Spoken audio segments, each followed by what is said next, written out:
Ego always echo. Inferiority complex எப்படி தன்னைத்தானே அழித்துக் கொள்கிறதோ அதே மாதிரி ஈகோ என்னன்னா மற்றவங்களை அழிச்சிரும்.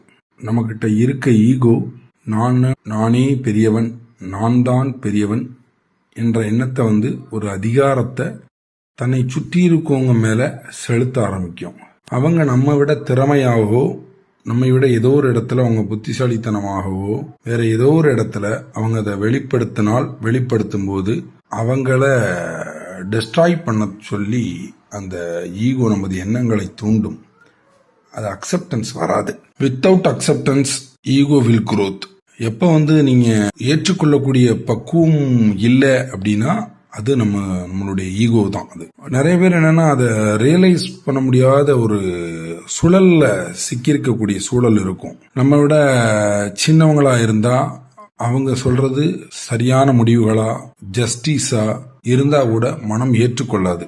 அதுதான் ஈகோவோட வெளிப்பாடு. நான் உன்னோட வயதில் மூத்தவன், நான் இந்த துறையில அனுபவம் மிகுந்தவன் அப்படிங்கிற ஒரு நிலைப்பாடே பார்த்தீங்கன்னா அந்த ஈகோவை இழுத்துக்கிட்டே போகும். சரியான முடிவுகளை எடுக்காங்களா? ஒரு விஷயம் செய்ய போறோம்னா அதில் நாம் அணுக வேண்டியது என்னன்னா சரி எது தவறு எதுன்னு. ஆனா ஈகோ என்னவா பண்ணுதுன்னா சரி தவறை தாண்டி அதை யார் சொல்றாங்க, அதை யார் கேட்கறாங்க அப்படிங்கிற இடத்துக்கு போகும். நாம பார்த்து வளர்ந்தவங்க இல்லை நம்மால் ஏற்றுக்கொள்ளப்பட்டவர்கள் மட்டுமே நாம் அவங்கள புத்திசாலித்தனமாகவும் அவங்கள அறிவுடையவர்களாகவும் எண்ணிக்கொண்டு நம்ம செயல்பட்டா அது ஈகோவோட உச்சம். ஈகோ வன்மமா மாறும். தன்னை விட இன்னொருவர் பெரிய ஆளாக இருக்கிறாரு, இல்ல நான் கீழ்நிலையா, நீங்க அவரை உங்களோட கீழாவோ இல்ல மட்டமாவோ நினைத்திருந்தால் அது உங்களோட தவறு. அப்ப அவரோட படிமநிலை அவரோட ஸ்டாண்டர்ட்ல இருந்து மேல வரும்போது உங்களால ஏற்றுக்கொள்ள முடியாது. அந்த சமநிலை பக்குவத்தை தவற விடுகிறது ஈகோ. ஒருவரை அழிக்கும் காரணியாகவும் மாறிடுது. அது சின்ன சின்ன விஷயங்கள் கூட காம்ப்ளிகேட்டடா மாறிடும் ஈகோவால. ஈகோ ஒருவருடைய நேரத்தையும் பொருளாதாரத்தையும் வீணடிக்கும், மன உளைச்சலை ஏற்படுத்தும். நிறைய சின்ன சின்ன உதாரணங்கள் இருக்கு. எங்க காம்ப்ளிகேட்டட்னா யாரோ ஒருத்தருக்கு கூட போன் பேச நினைப்போம். ஆனா இல்ல நம்ம பண்ணக்கூடாது, அவன் தான் நமக்கு பண்ணணும் அப்படின்னு சொல்லி அந்த போனை கூட தவிர்த்து அது நமக்கு ஒரு சிக்கலான சூழலை உண்டாக்கும் போது நம்ம போன் அடிக்கிறோம். அவங்க தான் நமக்கு அடிக்கணுங்கிற எண்ணத்தை நம்ம அழுத்தமா பதிய வச்சு நாம அப்படியா அவங்களுக்கு போன் பண்ண வேண்டிய சூழல் வந்தா கூட அவங்க மேல அழுத்தமும் வெறுப்பும் கோபமும் காழ்ப்புணர்ச்சியும் இங்க உருவாகுது. அப்ப அவங்க செய்யற விஷயங்களை கூட நாம பாராட்ட மாட்டோம். அதீதமான ஈகோ இருக்கும்போது பாத்தீங்கன்னா இன்னொருத்தர் நல்ல விஷயங்கள் செய்யறாங்க, அவங்க முன்னுதாரணமா இருக்காங்க, இது எதையுமே அது பாராட்ட சொல்லாது, தூண்டாது. அவர்களை அடிமைப்படுத்த வேண்டும் என்ற எண்ணம் தான் மீண்டும் மீண்டும் நம் மனதிற்குள் அது ஒழிச்சுக்கிட்டே இருக்கும். நான் நினைத்ததை சாதிக்க வேண்டும், நானே, எனது எண்ணங்களே சரி, நானே மிக மிக பெரியவன் என்ற எண்ணம் என்னன்னா உங்களை ஒரு இடத்துல அவமானத்துக்கு எடுத்துட்டு போய் சென்றடைந்து விடும். சமநிலை தவறாத நிலைதான் எப்போதும் உங்களை காப்பாற்றும். நம்மளுடைய இதுக்கு நிறைய அப்ப சொன்ன மாதிரி உதாரணங்கள் நிறைய இருக்கு. இந்த ஈகோ எங்க இருக்கும்னா ஒரு வேலை பார்க்குற இடத்துல ஒரு மேனேஜரா இருக்கவங்க தன்னை காப்பாற்றக்கூடிய ஒரு ஊழியரோ வேலையாளோ இருக்கும்போது ஓகே, தன்னை விட திறமை வாய்ந்த ஒரு ஊழியரா இருக்கும்போது அதை ஏத்துக்க மாட்டாங்க. இதனுடைய இன்னொரு சாராம்சம்னா ஜாதிய பாகுபாடு. இந்த ஜாதி தான் உயர்ந்தது அப்படிங்கிறதே அதை அப்படிலாம் ஏற்றுக்கொள்ள முடியாது. இறைவன் எல்லாவற்றையும் அவன் ஒரு சமநிலையில தான் படைச்சிருக்கான். இதுதான் உயர்ந்தது, இதுதான் தாழ்ந்தது அப்படின்னு அந்த ஒரு ஈகோவோட இன்னொரு பார்வையா தான் அது. அதனாலதான் பாருங்க அந்த பாகுபாடு அவங்கள உச்சத்துக்கு எடுத்துட்டு போய் கொலை செய்யும் அளவுக்கு தூண்டப்படுகிறது. நீங்க ஒரு மிகப்பெரிய ஈகோயிஸ்ட் கேரக்டர் கூட பழகுறீங்கன்னா நீங்க எப்போதுமே அவங்க ஒரு மெல்லிய எதையும் படைத்தவர்களாக இருந்தா எப்பவுமே பிரச்சனை இல்லை. இல்லைன்னா நீங்கள் அவர்களை தாண்டி செல்ல முயலும் போது நீங்க சஃபர் ஆகிறதையோ துன்பப்படுவதையோ அவர்கள் விரும்பக்கூடியவர்கள். நீ சந்தோஷமா இருக்கணும்னா என்னாலை மட்டும்தான் அது நடக்க வேண்டும் அப்படிங்கிறது அவங்க மனதுக்குள்ள கங்கணமாவே வச்சிருப்பாங்க. ஸோ அதனுடைய அடிப்படை என்னன்னா மறுபக்கமா பார்த்தீங்கன்னா நீங்க சஃபர் ஆகிறத அவங்க விரும்புவாங்க. ஏன்னா நான் தான் உன்னை காப்பாற்றணும், நீ அந்த இடத்துல தான் இருக்கணும் அப்படிங்கிற எண்ணம் வந்து அவங்க மேல மேல அவங்களுக்கு அது தூண்டிக்கிட்டே போகும். இன்னைக்கு திருமண பந்தங்கள்ல ஏற்படுகிறத டைவர்ஸா இருக்கட்டும், இல்ல நிறைய பிரச்சனைகள்ல கோர்ட்டுக்கு போகக்கூடிய வழக்குகளா இருக்கட்டும், இதனுடைய அடிப்படை வந்து ஈகோ தான். நானே பெரியவன் என்பதை நிரூபிக்க முயற்சி. அது அந்த முயற்சி தான் அவங்கள அடுத்தடுத்த கட்டத்துக்கு அதை எடுத்துட்டு போகுது. ஒருவரை முகத்துக்கு நேராக கூட அவங்கள பாராட்ட தோணாது. இந்த ஈகோ அது எல்லாமே மறைமுகமா மறைக்க தோண்டும். இது எப்போதுமே நம்ம எல்லாருக்குமே தெரிஞ்ச விஷயம். ஒருத்தர் இறந்தப்புறம் பாருங்க, எல்லாருமே அவங்களோட புகழை பத்தி அவங்க அப்படி இப்படி இந்த மாதிரி எல்லா விஷயமும் நல்லது பண்ணாங்க, அங்க பண்ணாங்க, இங்க பண்ணாங்க, அப்படி எல்லாமே பேசுவாங்க. ஆனா அவங்க இருக்கும்போது பாத்தீங்கன்னா அவங்க இருக்கிறத கூட அவங்க விரும்பாத ஒரு சூழலும், அவங்க மேல ஒரு வெறுப்பும் ஒரு காழ்ப்புணர்ச்சியும் மீண்டும் மீண்டும் அவங்க மேல உமிழ்ந்துகிட்டே இருப்பாங்க. உங்களுக்கு நம்மளாம் சாதாரண மனிதர்கள், நமக்கே இந்த நிலை அப்படிங்கும்போது ஒன்றும் இல்லை. இறைநிலையில ஒரு கடந்து வரக்கூடிய இயேசு கிறிஸ்து பாருங்க, அவர் வாழும் காலத்துல அவரை அடித்து துன்புறுத்தி சிலுவையில் சுமக்க வைத்தவர்கள் தான். அதனுடைய அடிப்படையே ஈகோ தான். நாங்கள் சொல்வதை தான் நீ கேட்கணும், நீ ஒரு சித்தாந்தத்தை ஏற்படுத்தி அதை மக்களுக்குள்ள ஒன்று கூடி அதை ஒரு வழிநடத்தி செல்லக்கூடாதுன்னு சொல்லி அவரை ஒரு கூட்டம், மக்களின் இன்னொரு பகுதி அவரை அடித்து துன்புறுத்தி அவரை மரணப்படுக்கையில் தள்ளியது. இதேதான் புத்தருக்கும் நடந்தது. நம்ம கேள்விப்பட்டிருப்போம். ஒரு கிராமத்துல அவரை வசப்பாடுனாங்க, துன்புறுத்தினார்கள். அவர் அதற்கு பதிலுக்கு ஒன்று, நீங்கள் எனக்கு எதை கொடுக்க விரும்புறீங்களோ அதை நான் எடுத்துக்கொள்ளல, அதெல்லாம் உங்களுக்கு போயிட்டாரு. அப்ப இந்த இறைநிலையிலே நோக்கி இருந்த இவங்களுக்கே நம்ம மனித குலம் வந்து இந்த மாதிரி தண்டனைகள் தான் கொடுத்தது. ஏன்னா இது ஈகோ. அவரை ஒரு பக்கம் மக்கள் கொண்டாட ஆரம்பிச்சாங்க, அவங்க மேல ஒரு ஆராதனை ஏற்பட்டது. அதுல எழும்பக்கூடிய ஒரு பொறாமைகளும் இதுக்கு பிரச்சனை. இங்க என்ன பிரச்சனைனா, தன்னை விட பெரிய நான் யாரை நேசிக்கணும், அவங்களோட இன்னொருத்தன் பெரியவனா இருக்கக்கூடாது. அது ஒரு அரசியல் தலைவரா இருக்கலாம், நடிகர்களா இருக்கலாம், ஆன்மீக துறையில இருக்கலாம். அப்போ நான் யாரை நேசிக்கிறனோ, நான் யாரை குருவாக ஏற்றுக்கொண்டனோ அவர் தான் இங்க பெரியவர் அப்படிங்கிற நிரூபிக்க முயற்சியில தான் எல்லா பக்கமும் போட்டியும், அதை தொடர்ந்த சண்டை சச்சரவுகள். நான் வணங்கக்கூடிய தெய்வம் தான் பெருசு, என்னுடைய மதம் தான் பெருசு, இப்படி எல்லாவற்றையும் நான் செய்வதுதான் உயர்ந்தது, நானே பெரியவன், நான் செய்யும் செயல்களே பெரியது, இப்படிங்கிறதெல்லாம் மக்களுக்குள்ள குழப்பங்களும் சண்டையும். அதை நிரூபிக்க முயற்சியில ஒருத்தருக்கு ஒருத்தர் அடித்துக் கொள்வது, அது மத ரீதியாக, ஆன்மீக ரீதியாக, அரசியல் ரீதியாக, துறைகள் ரீதியாக அப்படின்னு தான் யாரை நேசிக்கிறனோ அவன் தான் பெரிய ஆளு அப்படின்னு அந்த முயற்சியில சண்டை இட்டுக்கொண்டே இருக்கிறார்கள். அப்போ இந்த ஈகோங்கிறது இல்லாதவர்கள், அது வந்து ரொம்ப ரொம்ப ரொம்ப மிக மிக குறைவான மனிதர்கள். எல்லார்கிட்டையும் இங்க ஈகோ இருக்கு. அதனுடைய சதவீதத்தின் அளவு, பெர்சன்டேஜ் அளவு தான் இங்க பிரச்சனைக்கான காரணங்களாக மாறிவிடுகிறது. அது சிலர்கிட்ட ரொம்ப கம்மியா இருக்கும். ரொம்ப எடுத்ததுக்கெல்லாம் ஈகோவா பார்க்க மாட்டாங்க. அதீதமான ஈகோங்கிறதுனா, நான் யார் கூட எல்லாம் பழகிட்டேனோ அவங்க எல்லாம் எனக்கு கீழே அப்படிங்கிற ஒரு எண்ணத்துக்கு போயிடுவாங்க. நான் ஒருத்தர் பேசித்தான் பழகிட்டேன்னா அவங்களுடைய திறமை, தனித்தன்மை, அவங்களுடைய உயர்ந்த எண்ணம், அவங்களுடைய உயர்ந்த குணம், இதெல்லாம் இவங்க கூட கம்பேரிசன் பண்ணி தனக்கு கீழே கொண்டு வந்துருவாங்க. இது வந்து ரொம்ப அதீதமான ஈகோ. ஒரு ரெஸ்பெக்ட் கொடுக்க தெரியாது. அதை தாண்டி அவர்களை இவங்க குறை சொல்லிக்கிட்டே இருப்பாங்க. ஏதாவது ஒரு குறைகளை வந்து, அதீதமான ஈகோ இருக்கவங்க பாத்தீங்கன்னா அவங்க இன்னொரு குறைகளை கொண்டு வந்து வச்சுக்கிட்டே இருப்பாங்க தனிப்பட்ட மனிதர்கள் மேல.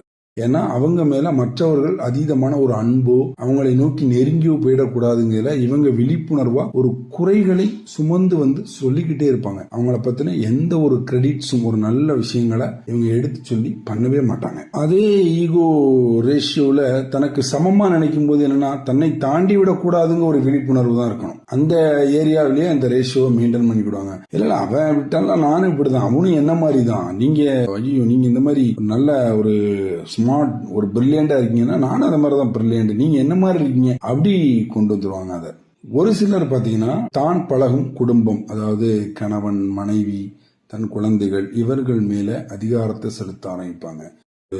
ஒரு உதாரணம் எடுத்துக்கிட்டோம்னா, தான் விரும்பிய பொண்ணை தான் என்னுடைய மகன் திருமணம் செய்யணும், என்னுடைய மகள் தான் விரும்புற பையன், நான் யாரை நினைக்கிறனோ, நான் என்னதை நினைக்கிறேன், இதுதான் பண்ணணும். இந்த மாதிரி இதெல்லாம் நம்ம சின்ன சின்ன விஷயங்களா நினைக்கலாம். இதுல வந்து முதல்ல சொன்னதுதான், ஈகோ காலத்தையும் அதாவது உங்களுடைய நேரத்தையும் பொருளாதாரத்தையும் உங்களுக்கு மிகப்பெரிய மன உளைச்சலையும் ஏற்படுத்தி கொண்டே இருக்கும். அது உங்களை விட்டு வைக்காது.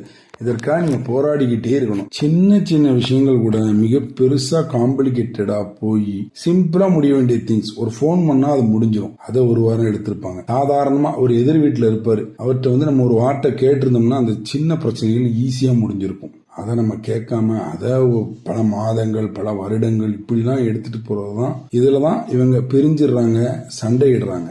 ஈகோ மற்றொருவரை, அந்த ஈகோ இருக்கவங்க பாத்தீங்கன்னா இன்னொருத்தரை அழிக்கக்கூடிய எண்ணம் இருக்கும். அது அவங்கவுங்க தன்மையை பொறுத்து. இல்லைன்னா அந்த குறைவான ரேஷியோல இருக்கவங்க மற்றவங்க கஷ்டப்படும் போது அதை பார்த்து சின்ன சின்ன அவங்களுக்குள்ள ஒரு ஆனந்தத்தை ஏற்படுத்தி விடும். நீ என்கிட்ட வரலல்ல, என்கிட்ட கேட்கல, நீ என்கிட்ட கேட்டிருந்தேன்னு நான் உனக்கு இதை பண்ணியிருப்பேன், கேட்காதனாலதான் நீ தப்பாயிருச்சு, அதனாலதான் நீ லைஃப்ல மாட்டிக்கிட்ட, இப்படின்னு போகும். இது எல்லாத்துக்குமே அவங்கவுங்க மனப்பக்குவம் அடைந்து அதை உணரணும். ஏன்னா இங்க யாரும் யாரையும் தடுத்து நிறுத்த முடியாது. அவங்கவுங்களோட உழைப்பு, அந்த உழைப்புல அவங்க முன்னேறி அவங்களுடைய வாழ்க்கைய அவங்களுடைய எண்ணத்திற்கு தகுந்தா போல அமைச்சுக்கிட போறாங்க. இதுல நீங்க நினைக்கிறனால, நீங்க போய் தடுக்கிறனால, இந்த மாதிரி நிறைய கெட்ட எண்ணங்கள்னாலதான் அவங்கவுங்க ஒவ்வொருத்தருடைய வாழ்க்கையிலையும் அவங்க என்ன ஒரு முன்னேற்ற பாதையை அடையணுமோ அதை அடையாம இங்க நின்று யோசிச்சுக்கிட்டு சண்டை போட்டுட்டு இருக்காங்க. ஈகோயிஸ்டிக் பர்சன்ட்ட இருந்து ஒரு சாரி அப்படிங்கிற வார்த்தை வெளியில வர்றதுங்கிறது ரொம்ப ரொம்ப கஷ்டமான கடினமான ஒரு விஷயம். அது ஒரு கௌரவ குறைச்சலா அவங்க பாக்குற இடமா தான் அது இருக்கும். விட்டு கொடுக்கற தன்மை சுத்தமா இல்லாம போயிடும். ஒரு இடத்துக்கு போறோம், அவன் நமக்கு ஃபர்ஸ்ட் விஷ் பண்ணானா, அவன் விஷ் பண்ணாதான் நான் விஷ் பண்ணுவேன், அவன் என்கிட்ட பேசினாதான் பேசுவேன், நான் உட்கார்ந்துருக்க இடத்துக்கு அவன் என்ன தேடி பார்க்கணும். இந்த மாதிரி எண்ணங்கள் எல்லாத்தையும் அது தூண்டி விட்டுக்கிட்டே இருக்கும். அதுல கிடைக்கிற சிறு அற்பமான சந்தோஷத்துக்காக பல மணி நேரங்கள் இல்ல சில நாட்கள் சில வருடங்கள் அவங்க மன உளைச்சலுக்கு அடைகிறாங்க. இத அவங்க இன்னொருத்தர் செஞ்சனால இவங்க தான் பெரியவன் அப்படிங்கறத நிரூபிச்சுக்கிட்டதா அந்த புத்தி அதுல சந்தோஷம் அடையுது. ஆனா அது உண்மை என்னன்னா, அது அடைகிற சந்தோஷம் 1% தான். 99% அந்த ஈகோவால அவங்க சஃபர் ஆகிக்கிட்டே தான் இருக்காங்க. ஈகோ இருக்கிறவங்க கிட்ட நீங்க அட்வைஸ் பண்ணீங்கன்னா அவங்களுக்கு கோபம் அதிகரிக்கும். நான் யார், நான் எவ்வளவு பெரிய ஆளு, நீ எல்லாம் எனக்கு அட்வைஸ் பண்றியா அப்படிங்கிற இடம் அவங்களுக்குள்ள மிகப்பெரிய ஒரு கொதிப்பு நிலையும் கோபத்தையும் உண்டாக்கும். அவங்க கிட்ட நீங்க ஒரு உதவி கேட்டீங்கன்னா அவங்களுக்கு செய்வாங்க. அதே இது அவங்க கிட்ட நீங்க ஒரு வேலையை சொன்னீங்கன்னா அதை அவங்க உங்க மேல வெறுப்பாக தான் அது மாறும், வெறுப்பை தான் காட்டுவார்கள். ஈகோ பூத கண்ணாடி வச்சு பாக்குறதுதான். சிறு சிறு செயல்களை கூட பூத கண்ணாடி வச்சு ரொம்ப பெருசா பாக்குறது. தான் ஒண்ணு சொன்னா உடனே அடுத்தவங்க அதை உடனே செய்யணும், உடனே செய்ய சொல்லி அவங்களுக்கு அழுத்தமும் கொடுப்பாங்க. அதை செய்யலன்னா அதை அவங்க கோபமாக அதை எடுத்துக்கிட்டு அதற்கான சந்தர்ப்பங்களையும் எதிர்பார்த்து உட்கார்ந்துருப்பாங்க. அது ஒரு வெயிட்டிங்காவே இருக்கும். அது நான் உங்கள்கிட்ட சொன்னேன், இப்ப பாத்தீங்களா இப்படி ஒரு டவர் இருந்தது, நான் அப்பவே சொன்னேன், நீங்க என் பேச்ச கேட்கல, இல்ல நீங்க என்கிட்ட ஆலோசனை கேட்கல, நீங்க என்கிட்ட கேட்டிருந்தா நான் உங்களை கரெக்டா பண்ணிருப்பேன், என்ன கேட்காம பண்ணீங்கல்ல, இதனாலதான் இந்த தவறு நடந்தது. இதை நீங்க ஆபீஸ்லயோ இல்ல உறவினர்கள் மத்தியிலயோ நண்பர்கள் மத்தியிலயோ நீங்க இதை அதிகமா கேட்கலாம்.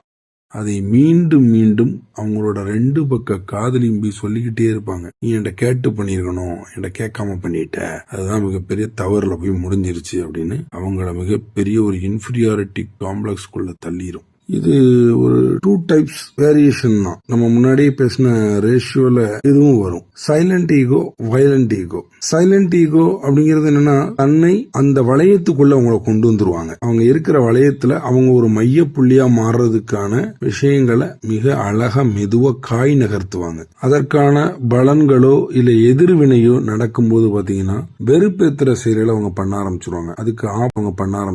அதுக்கு ஆப்போனண்டாவோ உல்டாவோ அங்க இருக்கிற ஒரு சந்தோஷமான சூழ்நிலையிலிருந்து அவங்க விலகி போவாங்க. இப்ப நம்ம என்னன்னா அவங்கள தாங்கணும் அப்படிங்கிற இடத்துக்கு வரும். அவங்கள கெஞ்ச ப்ளீஸ் இருங்க, கொஞ்சம் கோஆபரேட் பண்ணுங்க, நம்ம விளையாடுவோம், இல்ல ஏதோ ஒரு அந்த மீட்டிங்கா இருக்கலாம், எதுலயுமே பாத்தீங்கன்னா அவங்க விலகுவாங்க. ஏன்னா you are not listening me. அதுதான் அவங்க மறைமுகம் நமக்கு உணர்த்துறது. தனக்கு அண்டரா வராத நண்பர்களோ உறவினர்களோ கொலீக்ஸோ யாரா இருந்தாலும் அவர்களிடமிருந்து இவர்கள் சிறிது சிறிதாக விலக ஆரம்பித்து விடுவார்கள். அவர்களை ஏற்றுக்கொள்ள மாட்டார்கள். வயலண்ட் ஈகோ அப்படிங்கிறது ஆர்கியூமெண்ட்ஸ், அக்ரஸிவா நடந்துக்கிறது, ஒரு ஃபோர்ஸ்ஃபுல்லா இருக்கும்.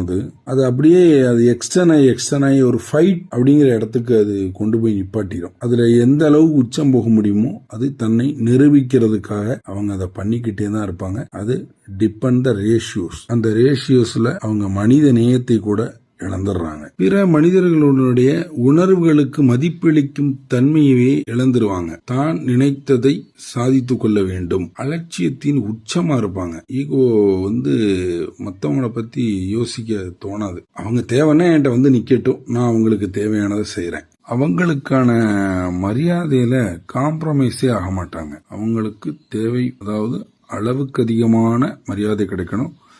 அங்க அவங்களுக்கான ஒரு உயர்வான அது பதவியோ இல்ல அந்த இடமோ அவங்களுக்கான அந்த மரியாதை செலுத்துறதுல அது அதீதமா இருந்தா மட்டும்தான் அவங்க அந்த இடத்துல இருப்பாங்க. நீங்க அவங்க கிட்ட உதவி கேட்டீங்கன்னா செய்வாங்க. அதே நேரம் அவங்ககிட்ட நீங்க வேலை சொன்னீங்கன்னா, அவங்களை ஒரு வேலையை நீங்க அவங்ககிட்ட ஏவனீங்கன்னா உங்க மேல அவங்களுக்கு வெறுப்பு மட்டும்தான் வரும். அவங்களோட செயல்கள்லயே பாத்தீங்கன்னா கொஞ்சம் கொஞ்சமா நியாய தர்மங்கள் மறைஞ்சிரும். நான் செய்யற எல்லா விஷயமும் சரி, நான் சொன்னதுதான் சரி, அததான் எல்லாரும் ஃபாலோ பண்ணணும். அந்த தவறை சுட்டி காட்டும் போது அதற்கான முட்டு கொடுக்கிறது, அதுக்கான நியாயங்களை பேசுறது அப்படிங்கறத தாண்டி அது அநியாயத்துக்கு நியாயப்படுத்துறது அப்படிங்கிற ஏரியாவுக்கு போயிடுறாங்க. இவங்க கிட்ட லிசனிங் கெப்பாசிட்டியே இருக்காது.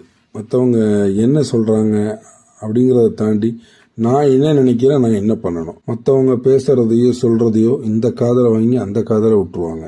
அப்படி இல்லைன்னா எந்த காதலையுமே அது ஏறாது. நான் என்ன நினைக்கிறேன், நான் என்ன பண்ணணும், அதை நான் எப்படி பண்ணணும், இந்த நோக்கம் மட்டும்தான் அவங்களுக்கு இருக்கும். அது நான் பண்ணதான் இருக்கணும். அதனால ஒரு வெற்றி வகையை நான் சூடணும். இவங்களுக்கு புகழாரமும் ரொம்ப பிடிக்கும். உங்களை மாதிரி ஒருத்தர் உண்டா, நீங்க ராஜா மாதிரி, நீங்க ஒரு வள்ளல், இந்த மாதிரி என்ன சொன்னாலும் அவங்களுக்கு அந்த மாதிரி விஷயங்கள் ரொம்ப பிடிக்கும். முகஸ்துதிய ரொம்ப விரும்புவாங்க. தன்னை பிறரை விட பெரியவனாக அடையாளப்படுத்தக்கூடிய எல்லா செயல்களையும் விரும்பி ஏற்றுக்கொண்டு செய்வார்கள். பக்குவப்பட்ட மெச்சூரிட்டி அடைந்த மனநிலை மட்டுமே இதை புரிந்து கொண்டு நாம் நம்மை எங்கு மாற்றிக்கொள்ள வேண்டும் என்பதை சற்று யோசித்து சிந்திக்க தோண்டும்.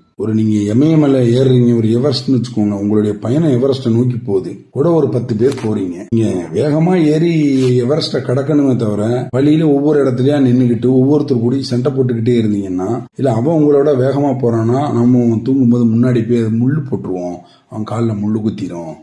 நம்ம வேலையை விட அடுத்தவனுக்கு நாம என்ன செய்யலாங்கிற அதீதமான எண்ணம் தான் இந்த ஈகோ தூண்டிக்கிட்டே இருக்கும். நீங்கள் உங்களை நிரூபிக்க வேண்டிய கட்டாயத்துல இங்க இல்ல. நீங்களா வாழுங்க.